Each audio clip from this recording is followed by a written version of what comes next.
बोलिए गोविंद भगवान की।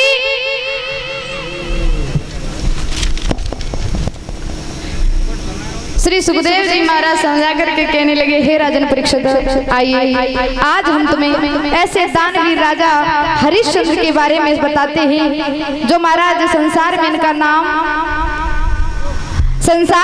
नाम व्याप्त है। जवाब दिया, महाराज हरिश्चंद्र के पिता का नाम था त्रिशंकु। दादा एक बात बता दें हम आपको,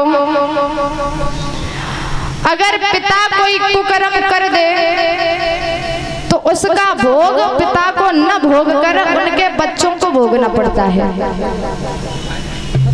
अगर पिता कोई गलत काम कर दे तो पिता को सजा न मिल करके बच्चों को सजा मिल जाती है। सही बात है दीदी, सही बात है। जाको पिता पातकी होई ताकि संतान को दुख होई।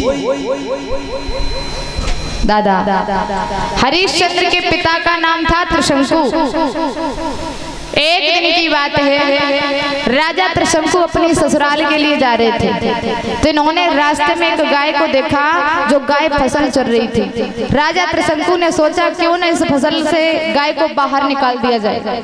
राजा त्रिशंकु ने उस गाय को बाहर निकाल दिया, 2-4 डंडे भी मार दिए गाय के। तो गाय ने एक बात कही है राजा त्रिशंकु से, जवाब दियो राजा, तू तो अयोध्यावासी राजा है, हमारा ना तो कोई घर है न मकान है, ना ही हम खाना बना करके खाएंगे, हमारा तो चर के ही पेट भरता है, लेकिन तू राजा होकर के गधों वाला काम कर रहा है। जा मैं तुझे श्राप देती हूँ कि तू अपने महलों में जैसे ही प्रवेश करेगा वैसे ही तू गधा बन जाएगा। जैसे ये बात कही कि गधा बन जाएगा, भैया राजा त्रिशंकु गाय के पैरों पर गिर गए। जवाब दिए, बोली मैया तुमने हमें श्राप तो दे दिया, अब इसका निवारण कैसे होगा।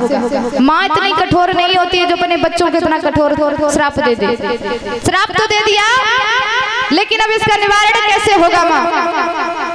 तो कहते हैं माँ का हृदय बड़ा कोमल होता है, पल में बच्चों को नाराज भी हो जाएंगे और पल में बच्चों से प्यार भी कर लेंगे। जवाब दियो लाला, हमारा श्राप तो नहीं मिट सकता लेकिन इसमें सुधार जरूर हो सकता है। जवाब दियो मैया, सुधार क्या हो जाएगा। कहा कि आपके ऊपर अगर कोई पतिव्रता स्त्री पानी डाल दे तो आप पुनः राजा बन जाएंगे। इतना सुन करके राजा त्रिशंकु अपनी ससुराल जाकर के पहुंचे। रानी ने अपने पति का उतरा हुआ चेहरा देखा, राजा से पूछा महाराज बात क्या है। तुम जब भी आते थे तो तुम्हारा चेहरा एक पुष्प की तरह खिला हुआ नजर आता था, लेकिन तुम्हारा ये चेहरा आज मुरझाया क्यों है, क्या बात है। राजा त्रिशंकु कहने लगे, रानी क्या बताऊं, हमसे बहुत बड़ी भूल हो गई। सारी बात अपनी रानी को बता दी। रानी ने जवाब दिया, महाराज आप चिंता न करें, हमारे होते हुए और आप गधा बन करके रहेंगे ऐसा हम होने नहीं देंगे। आप चिंता न करें, हम आपको पुनः राजा बना लेंगे, आप हमारे साथ महलों में चलिए। रात भर राजा रानी बैठे हैं और जैसे ही सुबह हुआ महाराज त्रिशंकु अपनी पत्नी को लेकर के महलों में प्रवेश हुए। जैसे ही महलों में प्रवेश हुए तो राजा गधा बन गए, और जब गधा बन गए रानी ने अपने महाराज को देखा तो अयोध्या की जितनी भी स्त्रियां थीं सबको बुलाया, और जब सबको बुलाया सभी स्त्रियों ने महाराज त्रिशंकु के ऊपर जल छिड़का, लेकिन त्रिशंकु के ऊपर कोई भी असर नहीं हुआ। दादा बताया जाता है रानी देश विदेश में राजा को लेकर के घूमी, लेकिन कोई भी स्त्री पतिव्रता नहीं थी जो राजा को पुनः ठीक कर ले। तो राजा की रानी परेशान हो गई, कहने लगी अब क्या करूं। अंत में रानी काशी नगरी में पहुंची। काशी नगरी में पहुंची तो महाराज काशी नगरी के जो राजा थे उनके यहाँ पर भंडारा चल रहा था। जब भंडारा चल रहा था तो महाराज राजा के मंत्रियों ने सबसे पूछा कि सबने खाना खा लिया। अंत में रानी से पूछा, बोले आपने खाना खा लिया, आप हमारे देश की तो लग नहीं रही हो, कहाँ से आई हो।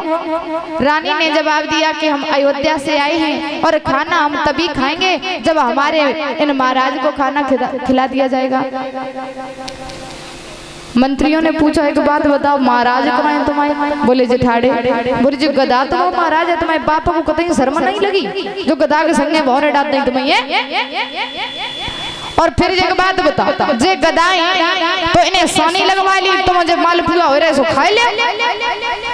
बोले महाराज खाना तभी खाएंगे जब हमारे महाराज को खाना खिला दिया जाएगा।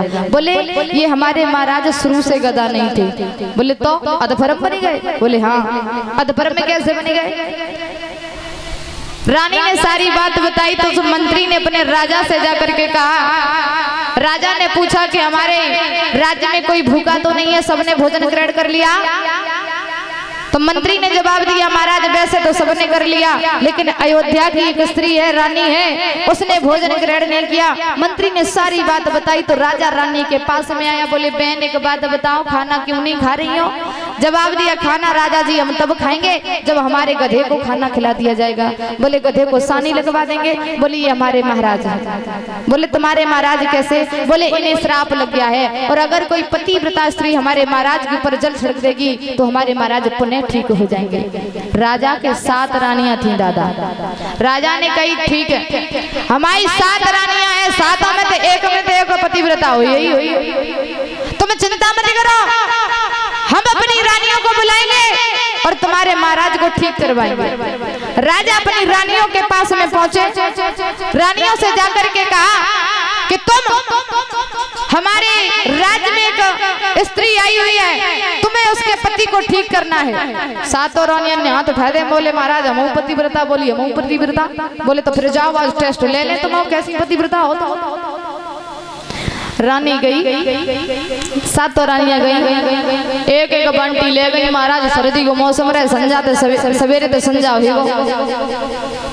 एक एक बंटी लेके गई रानी। महाराज सबने 7 रानियों ने एक एक बंटी कुरे दी, लेकिन राजा पे कोई असर नहीं करो। सर्दी का मौसम था, राजा त्रिशंकु कांपने लगे सर्दी की वजह से। रानी ने सोची कहूँ ऐसा न होए कि गदौदे हाथ धोने पर न पाने के और मांग की शोभा चली जाए। तो रानी ने क्या किया? खरपतवार लिया, एकत्रित किया और खरपतवार लेकर के उस खरपतवार को जलाया और महाराज त्रिशंकु को तपाया। तब से हमारे एक भारत देश में एक कहावत चली गई कि आपने तापत गधा कौन देखो, तो बोल दियो देखो नहीं पर सुनो जरूर है।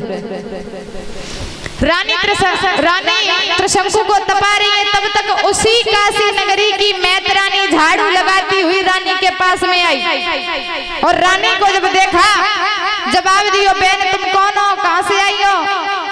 तो रानी ने उस मैत्रानी को पूछा बहन तुम बताओ तुम कौन हो, तुम कहां से आई हो, ये तुम्हारे हाथ में झाड़ू कैसा है, कौन हो तुम? तो वो मैत्रानी ने जवाब दिया सुनो बहन मैं कौन हूँ।